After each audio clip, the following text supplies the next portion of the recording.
Olá, queridos, graça e paz, tudo bem? Espero que sim.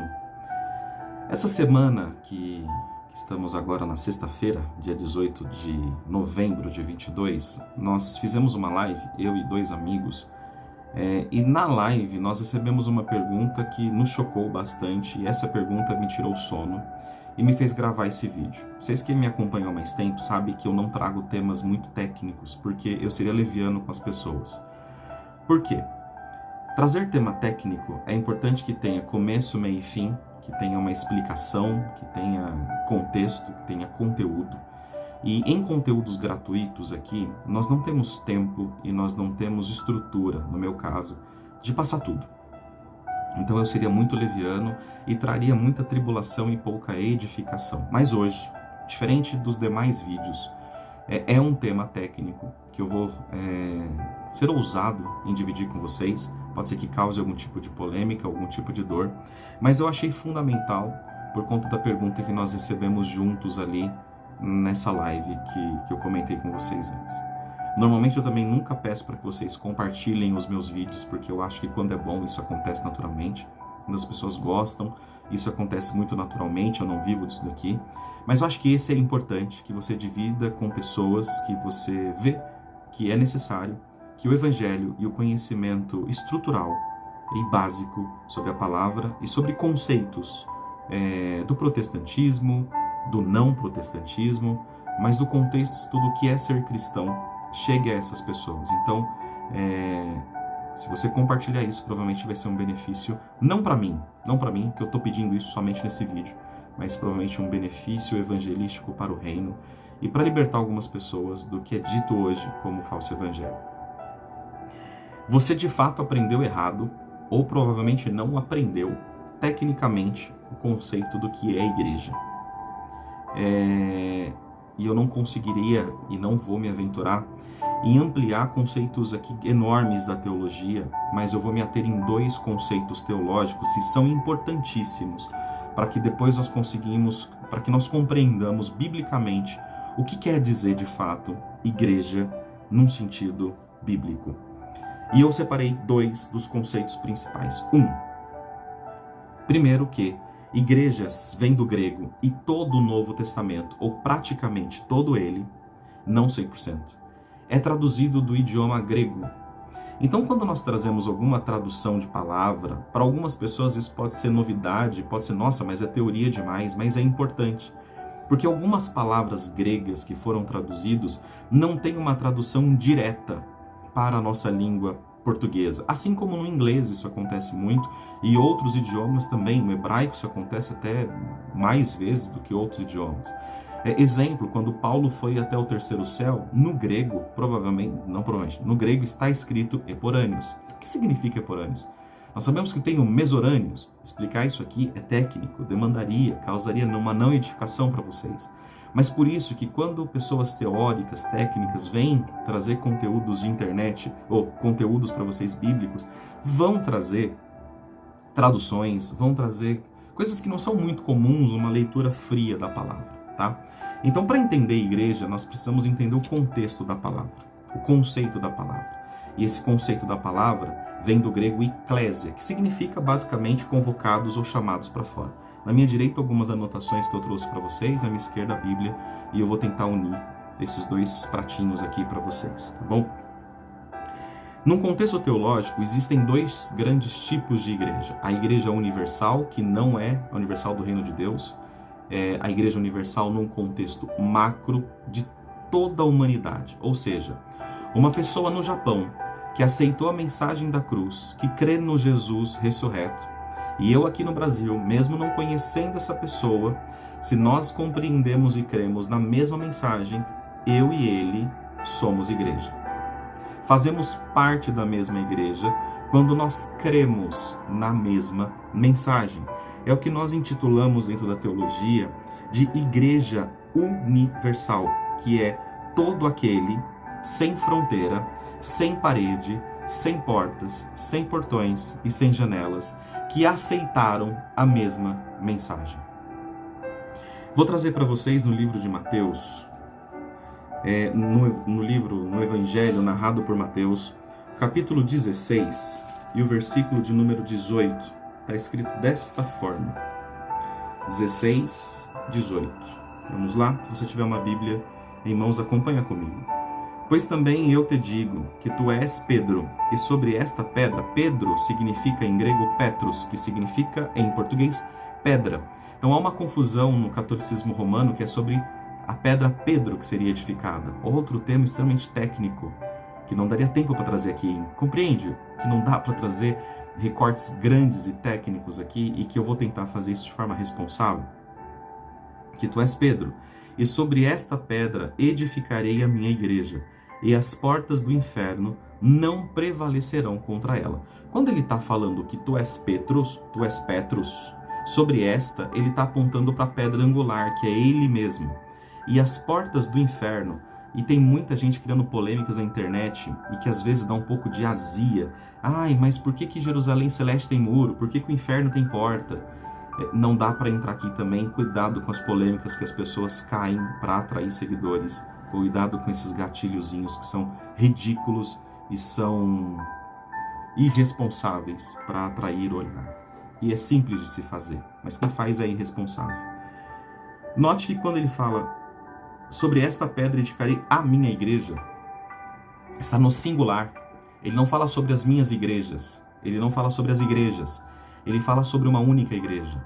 E quem é essa igreja? É todo aquele e toda aquela que aceitou a mesma mensagem. Me acompanhe até o final para que você não fique bravo comigo e compreenda todo o contexto.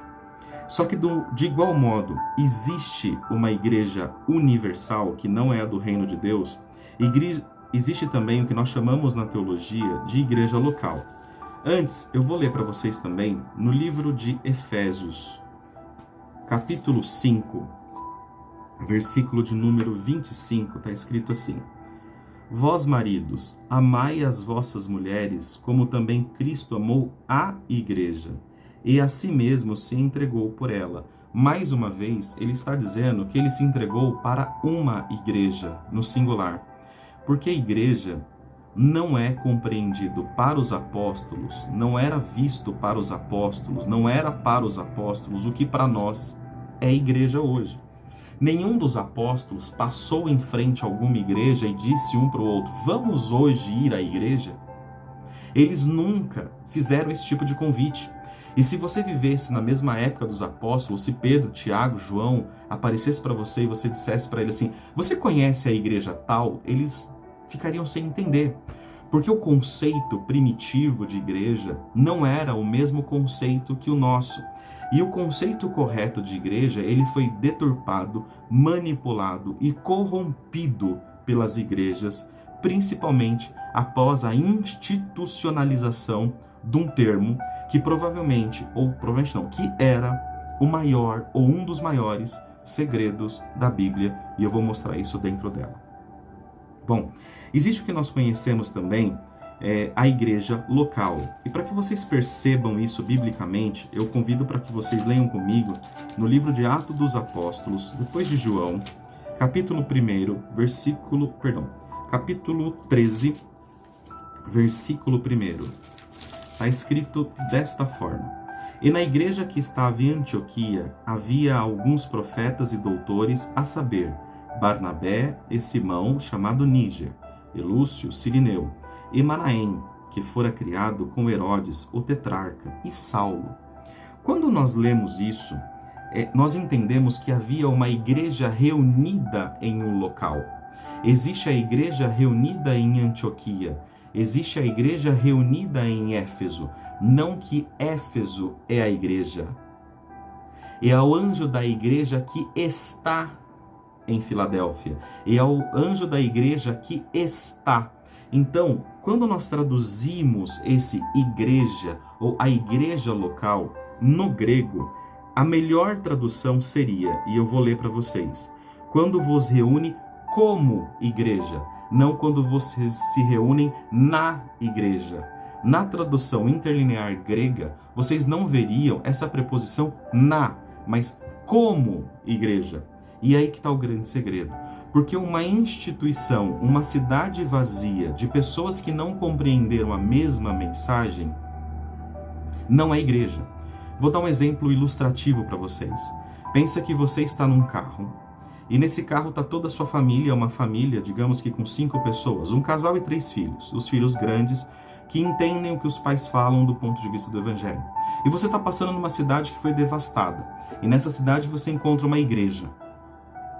E aí, o motorista, no caso o marido, no exemplo que eu estou dando, para o carro e fala para a família: olha que igreja linda. O correto seria o motorista olhar para dentro do carro e dizer: olha que igreja linda. O conceito invertido de beleza eclesial, ele foi deturpado e corrompido, muito provavelmente, trazendo tecnicidade, me perdoem, no ano 1054, no cisma bizantino.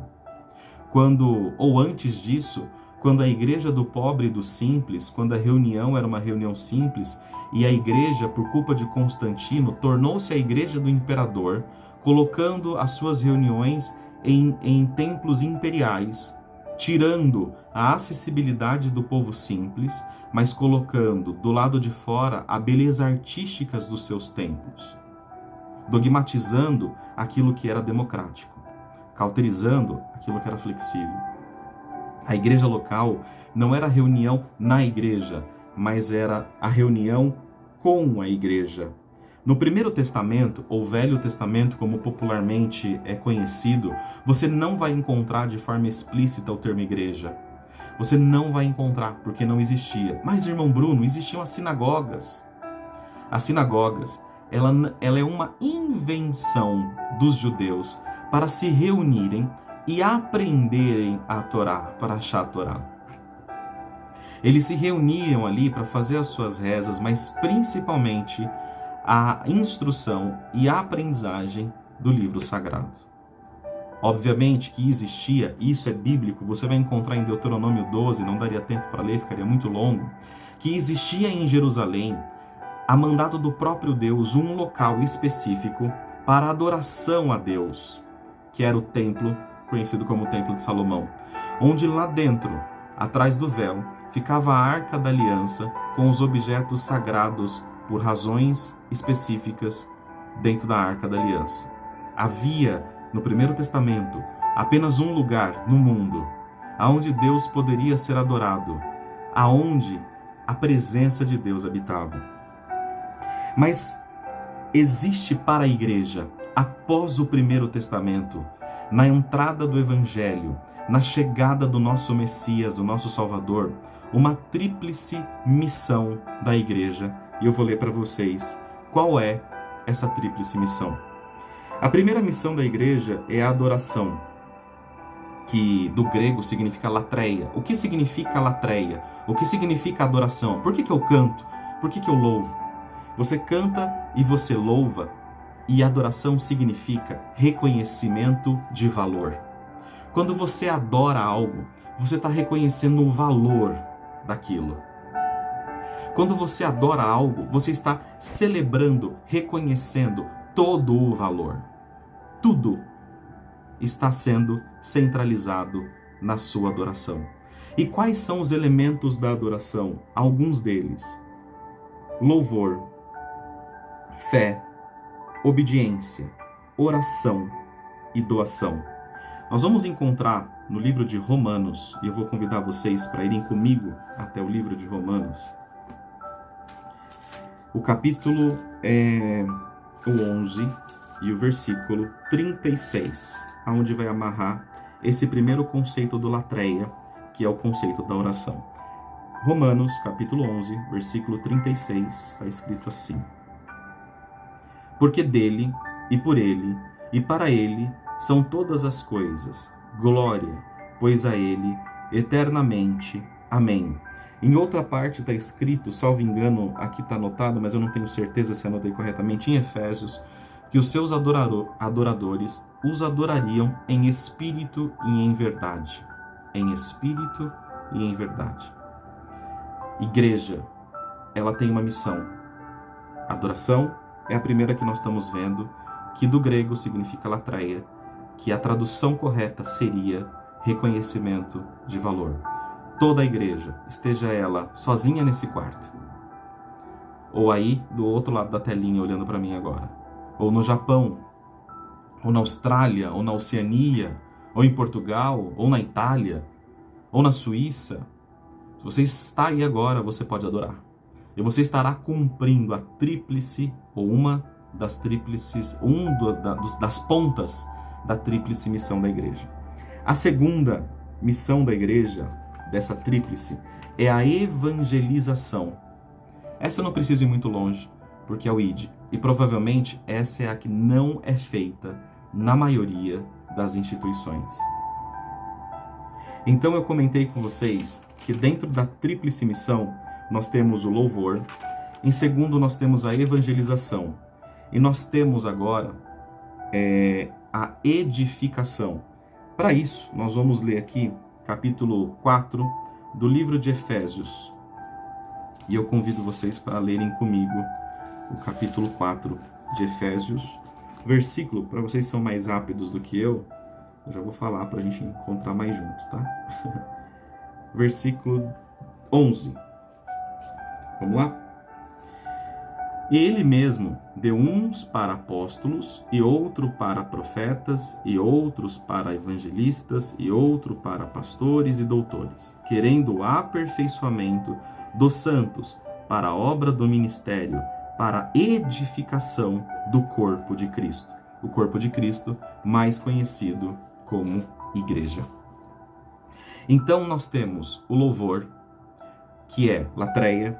Nós temos a edificação, que vem do grego aikodomé, que significa a instrução. Por isso que nesse capítulo de Efésios, ele está falando do aperfeiçoamento de quem ministra para a edificação, aikodomé, do seu corpo, da sua igreja. Quando a igreja se reunir, quando vários estiverem reunidos, deveria ter essa tríplice no centro dela. O louvor, a evangelização e a edificação, não através de tantas coisas que nós vemos hoje, mas principalmente através do aikodomé, que é a instrução à sua palavra. Quantas igrejas que se reúnem e não conhecem a Cristo. Quantas igrejas que se reúnem e não sabem o que é a igreja. E não sabia que você é a igreja. E se você procura hoje uma igreja bíblica, sinto lhe informar, essa igreja bíblica deveria ser você.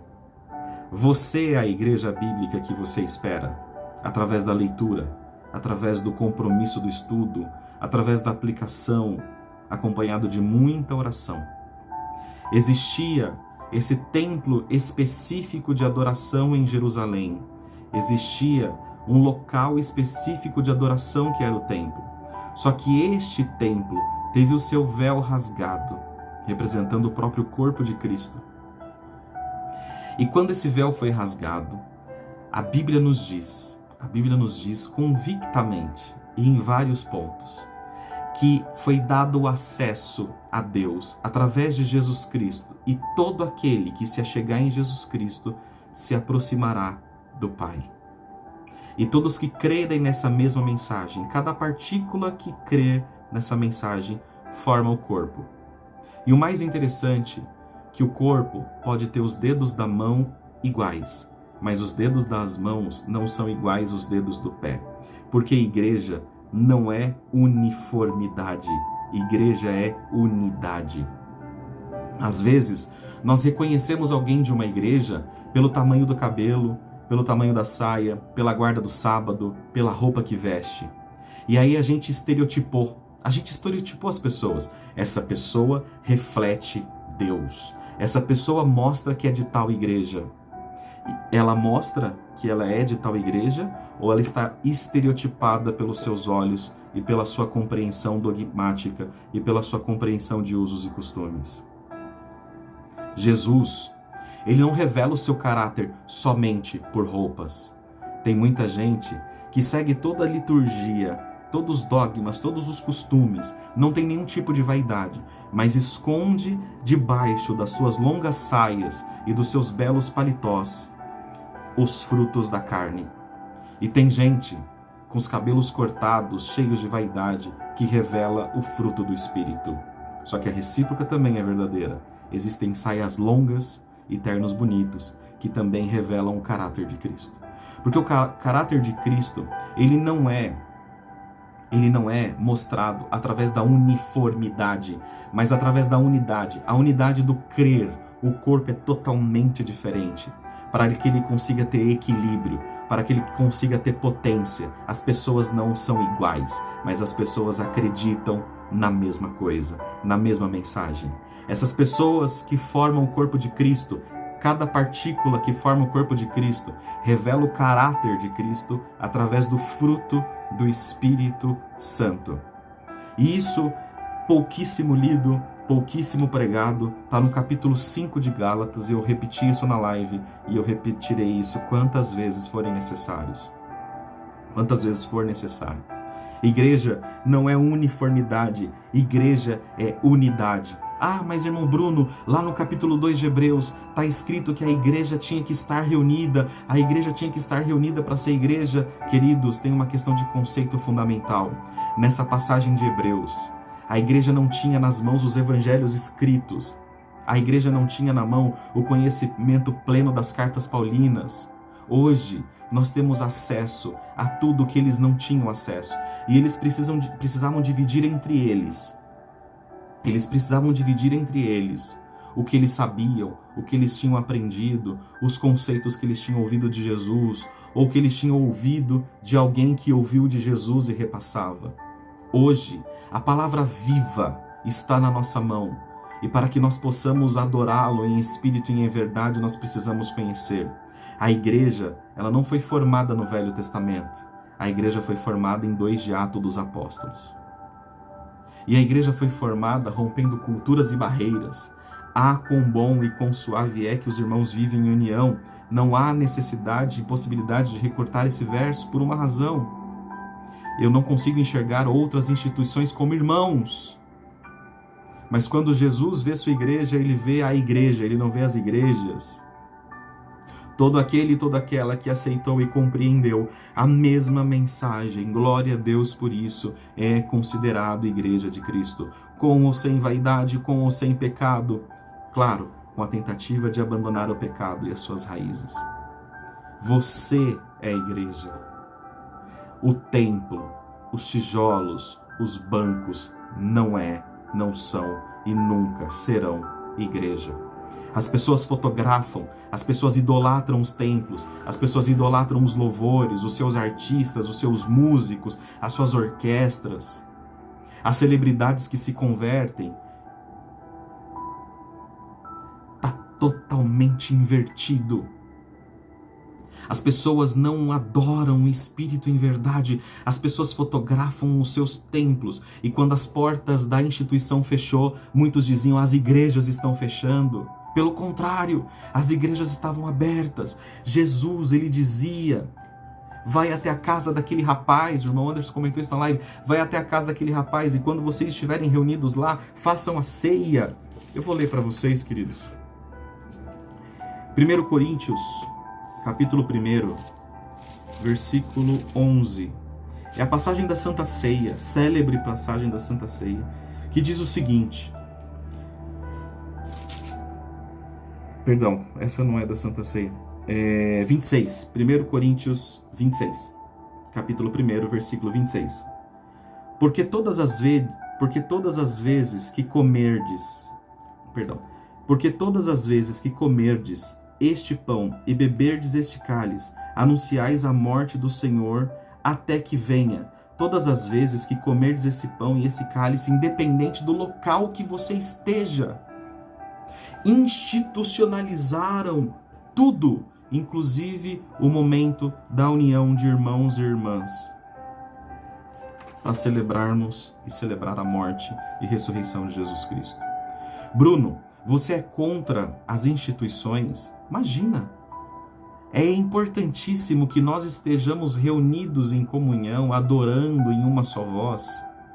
É importante que nós estejamos congregados, unidos em uma santa comunhão, independente da sua instituição. É importante que nós façamos as missões de forma unida, porque unidos nós somos muito mais fortes, nós atenderemos os pobres, nós cuidaremos das viúvas, dos órfãos. Eu não sou contra isso, mas eu sou contra o culto à ignorância. Eu sou contra as pessoas acharem que o templo é a igreja e elas precisam ter injeção de igreja em suas veias, uma adrenalina, porque senão elas não sobrevivem. As igrejas, elas tornam pessoas autodependentes, dependentes de si. Mas a igreja deveria ser suficiente pelo Espírito Santo de Deus. Se você está me ouvindo e você mora num país onde não tem ninguém que creu no que você crê, você é a igreja. E a tríplice missão, entre outras coisas, é anunciar o Evangelho. Então ide por todo o mundo e anunciai o Evangelho. Quem crer e for batizado será salvo, mas quem não crer será condenado. E aí vem um tema ou uma palavrinha dita por muitos pastores, e eu ouvi isso, e por isso eu também decidi gravar esse vídeo. Os desigrejados. Desigrejados de qual igreja? Ah, mas se eu aprender isso, se nós estudarmos isso, seremos desigrejados. Se nós falarmos mal da instituição, seremos desigrejados. Como assim, queridos? Como assim? Você tem o dever de criticar os erros de qualquer, eu não estou apontando uma, de qualquer instituição, porque você é a igreja e o Espírito Santo habita em você. E se você é igreja, você nunca será um desigrejado. Deus sempre colocará do seu lado. Deus sempre reunirá pessoas ao seu lado que creem na mesma mensagem para falar da palavra, para orar, para evangelizar, para cultuar, para amá-lo, para adorá-lo em espírito e em verdade. Criticar uma instituição não significa rebelar-se contra ela, não significa sair dela. Mas nenhuma instituição é infalível, é incorruptível. Mas a igreja que tem o Espírito Santo, que revela o caráter de Cristo, essa é a igreja de Deus. Eu espero que esse vídeo um pouquinho mais longo, de 30 minutos, meia hora de vídeo, tenha deixado claro que na escritura neotestamentária, o termo igreja tem dois sentidos, a igreja universal e a igreja local. E eu comecei o vídeo falando do maior segredo, do maior mistério da Bíblia, ou um dos maiores mistérios da Bíblia. E eu vou ler para vocês agora, no final do vídeo. Então quem ficou até o final vai ouvir sobre esse mistério. Está no livro de Romanos, capítulo 16. Deixa eu só achar aqui. O versículo 25. Romanos 16, 25. Leiam comigo. Ora, aquele que é poderoso para vos confirmar segundo o meu evangelho e a pregação de Jesus Cristo, conforme a revelação do mistério que desde os tempos eternos esteve oculto, mas que se manifestou agora e se notificou pelas escrituras dos profetas, segundo o mandamento do Deus eterno, a todas as nações, para a obediência da fé. O único Deus sábio, seja dada a glória por Jesus Cristo, para todo sempre. Amém. Vou repetir para vocês os 25. O 25. Ora, aquele que é poderoso para confirmar segundo o meu evangelho. Poderoso para confirmar segundo o meu evangelho e a pregação de Cristo. Quem está sendo confirmado aqui? A revelação do mistério. Eu tinha lido ministério, né? Do mistério que desde os tempos eternos esteve oculto. O mistério oculto era a igreja. Era você que foi confirmado pela pregação de Jesus Cristo, pela sua morte. Você é selado com a promessa do Espírito Santo. Você era o mistério que nem o diabo conhecia. Você era o mistério que nem os anjos conheciam. Você, nós, éramos o plano de Deus para a salvação. Então nós em unidade, não em uniformidade, formamos o corpo com as suas diferenças, para que possamos cumprir a tríplice missão do Evangelho. Igreja, graça e paz.